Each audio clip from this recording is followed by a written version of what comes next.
Bugün sizlərlə integral ibtidai funksiya haqqında danışacağıq.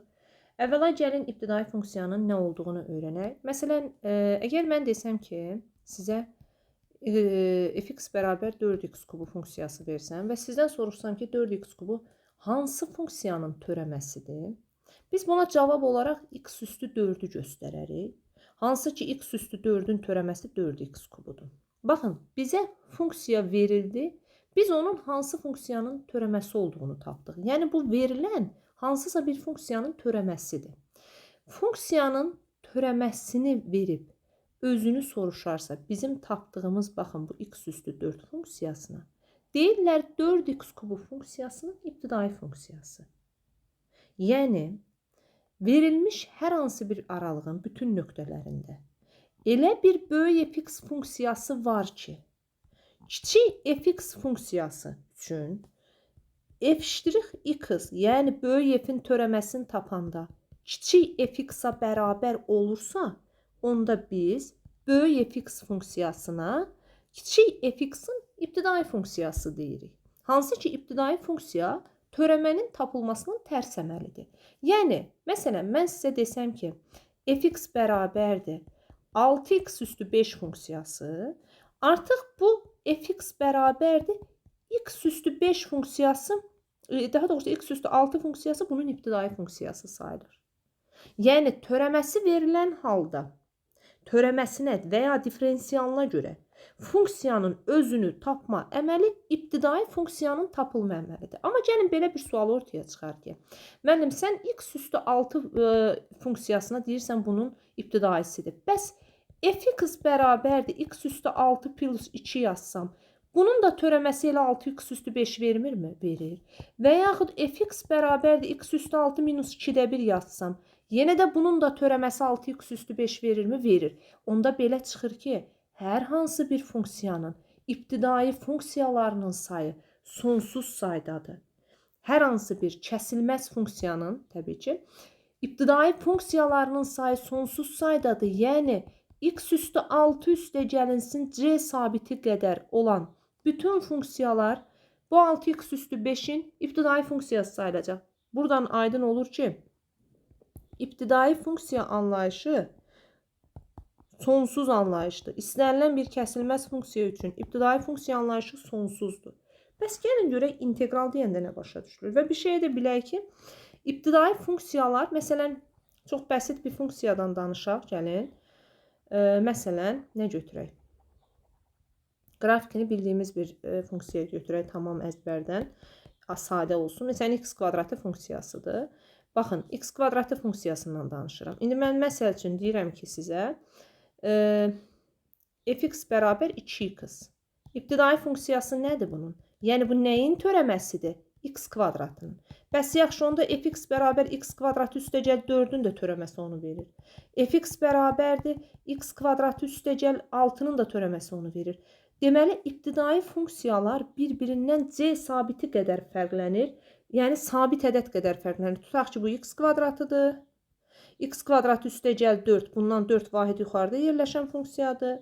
6 artıq x kvadratı plus 6, bundan 6 vahid yuxarıda yerləşən funksiyadır. Hər hansı bir c sabiti qədər fərqlənir. Yəni, fx bərabər x kvadratı üstəgəl c-lərin hamısı verilən 2x-in ibtidai funksiyası sayılır. Buradan belə aydın olur ki, ibtidai funksiya anlayışı sonsuzdur. Bəs yaxşı, gəlin görək qeyri-müəyyən integral nədir? Fx funksiyası üçün bütün ibtidai funksiyalar çoxluğu, baxın, bir fx funksiyasının ibtidai funksiyaları sonsuzdur. Fx'in bütün ibtidai funksiyaları f1x, f2x, bütün nöqtələrdən keçən ibtidai funksiyalar üçün ümumi cəmi, yəni o çoxluq, bax bu çoxluğun hamısına biz deyirik qeyri-müəyyən integral. Yəni, qeyri-müəyyən integral nədir? Qeyri-müəyyən integral bir funksiyanın ibtidai funksiyalarının küllüsüdür. İbtidai funksiyalar çoxluğudur. Onu necə işarə edirik? İntegral fx, dx diferensiyalı göstərir. Yəni, bunlar verilən ifadənin törəmi olduğunu göstərir. Bu bərabərdir fx üstə gəlinsin c şəklində. Bunun adına deyirik qeyri-müəyyən İntegral. Deməli, qeyri-müəyyən inteqraldakı, bax bu C o deməkdir. Yəni bunun qeyri-müəyyən inteqralları, ibtidai funksiyası sonsuzdur deyə. Qaldı ki, belə deyək, qeyri-müəyyən sözünün mənası da ondan irəli gəlir ki, buradakı baxın bu C bilinmir hansı bir ədəddir. Bu 4 dollar, 5 dollar, 6 dollar istədiyiniz ədəd olar. Bax bu qeyri tam müəyyən olunmadığı üçün orada artıq qeyri-müəyyənlik sözü də işlənir. İndi qeyri-müəyyən inteqralın bizə lazımlı bir neçə xassəsi var. Təbii ki, mən inteqrallama düsturlarını yazacağam, amma əvvəla inteqralın bəzi xassələri var, gəlin onlar. Deməli, birinci düsturumuz nədir? Birinci düsturumuz odur ki, inteqralla törəmə bir-birinin tərsi olan əməllərdir deyə. Əgər sizə inteqralın altında verilən funksiya törəməli verilibsə, onda bu f(x) üstəgəl c-yə bərabərdir. Heç integral tapmağınıza ehtiyac yoxdur. Məsələn, sizə deyir ki, tutaq ki, 2x kvadratının törəməsi dx. Belə bir ifadə yazıb. Artıq müraciət çəkib buna törəmə tapıb, sonradan integral tapmağınıza ehtiyac yoxdur. İntegral törəməni aparır. Qalır 2x kvadratı üstəgəl c. Bax, bu buna aid nümunə. İkinci düsturumuz.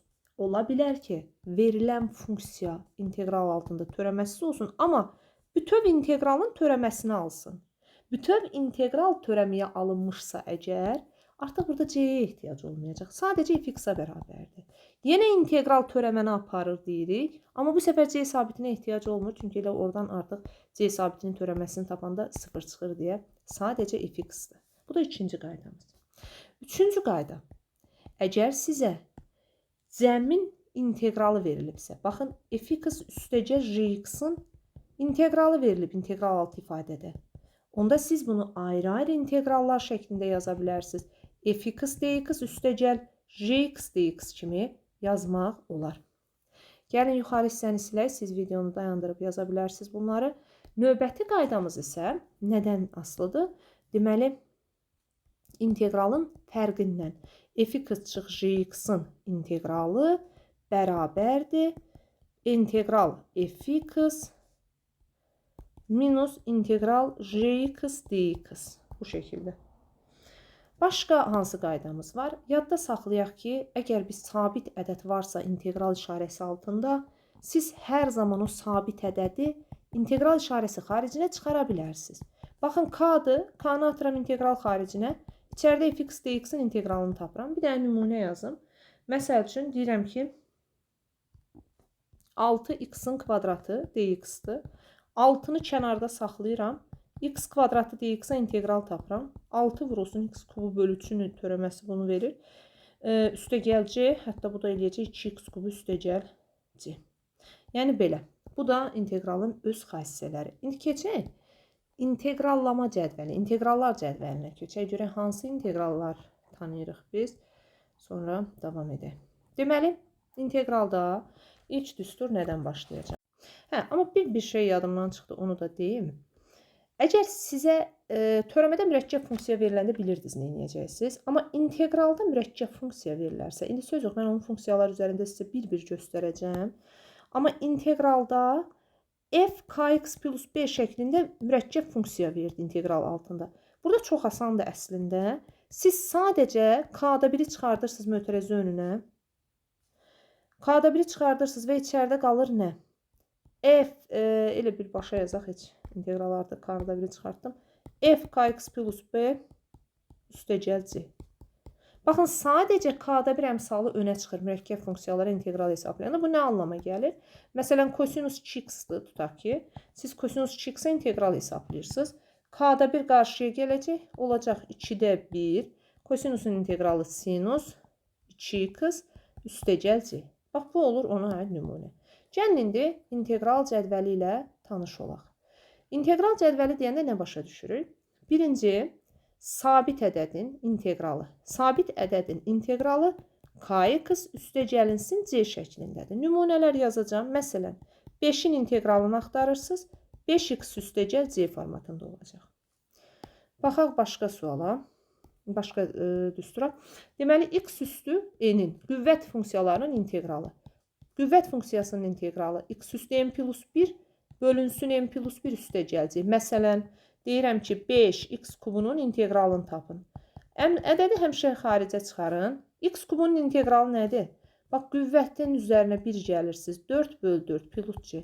Yəni 4-də 5 x üstü 4 plus c. Bu da belə. Məsəl üçün, indi biz birləşdirib yazsaq, tutaq ki, 6x-in kvadratı plus 5x-in integralını soruşur. Cəm şəklindədir, düzdürmü? Ayrı-ayrı yaza bilərsiniz siz bunları, tək-tək hesablaya bilərsiniz. Birbaşa da belə yaza bilərik. 6 vurulsun, x üstü 3 bölü 3. 5 vurulsun, x üstü 2 bölü 2. Üstəgəl c. Bunlar getdi. 2x kubu üstəgəl 2,5x kvadratı plus c.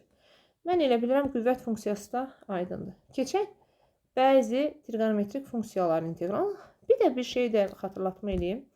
Bəzən köklərin integral cədvəli hazır olmadığından, məsələn, 1 bölünsün 2 kök altında x-in integralını tapanda mən yazmalıyam kök altında x plus c. Lakin birdən sizə verdi ki, 3-cü dərəcədən x üstü 2-nin integralını tap. Bəs bunun integralını necə tapacaqsınız? Qüvvət funksiyasının integralından. Kökü qüvvətə gətirə bilərsiniz. Rasional üstü qüvvət şəklində 3-də 2 yaza bilərsiniz. Bu nəyə bərabər olacaq? X üstü 3-də 2 plus 1, 3-də 2 plus 1. 3-də 2-nin üstə 1 gəldiniz, elədi 3-də 5. Açıq aşkar yazıram ki, tam rahat başa düşəsiniz. 3-də 5. Bu da eləyəcək nə? 5-də 3, tərsinə vururam.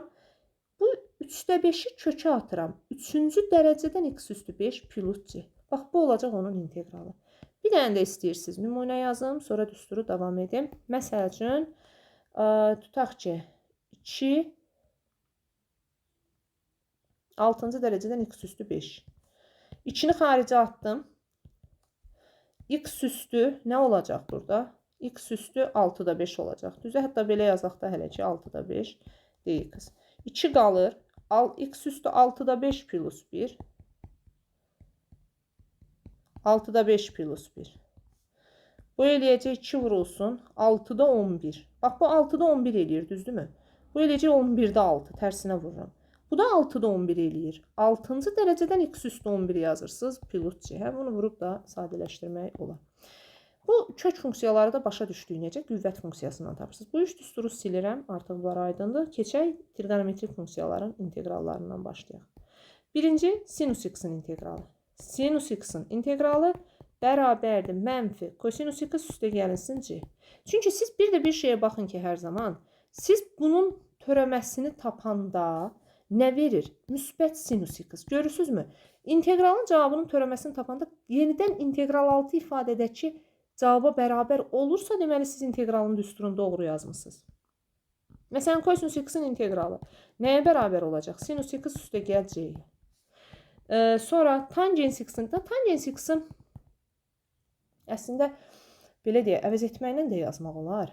Amma hazır mən düsturun yazım. Tangens x mənfi ln kosinus x üstə gəl c-dir.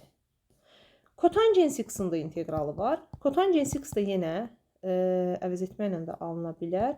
Amma bu da ln sinus x üstə gəl c-dir. Yadda saxlayaq.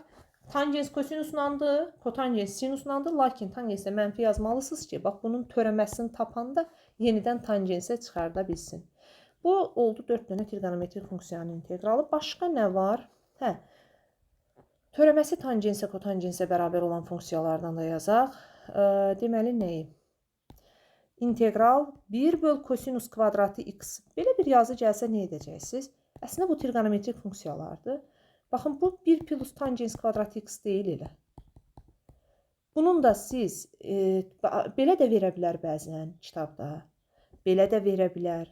Bunların hamısı tangens x üstə gəl c-nin integralına bərabərdir. Yaxşı, birdən sizə 1 böl sinus kvadratı x verdi. dx. Bunu da necə yaza bilərsiniz? Və yaxud bax, bəzən testlərdə belə də verəcək. 1 plus kotangens kvadratı x dx. Aha, bunu vermiş. Birinci ifadə fərq etmir. Hər ikisində mənfi kotangensi x üstə gəl c şəklində olacaq. Sonra tərs trigonometrik funksiyalarda 1 bölünsün kök altda 1 minus x kvadratının integralı. Bunun integralı nəyə bərabərdir? Arcsinus x üstə gəl c-yə və yaxud eyni düstur 1 minus x kvadratı mənfi arq kosinus x üstəgəl c də ola bilər. Siz hər zaman nəzərdə tutun ki, bunların törəməsini tapanda mənə integral altı ifadəni verirmi? Onu yaddan çıxarmayın. Sonra 1 bölünsün 1 plus x kvadratı. Həmçinin bu da nəyə bərabər olacaq? Deməli, arq tangensə və arq tangens x-a və mənfi arq kotangens x-a plus c-yə. Deməli, bunlar buna bərabər olacaq. Burada da tərs trigonometrik funksiyalar, bunu da dedik. Başqa nə qaldı? Hə, növbəti başqa funksiyalarımız da var. İndi onları deyəcəm.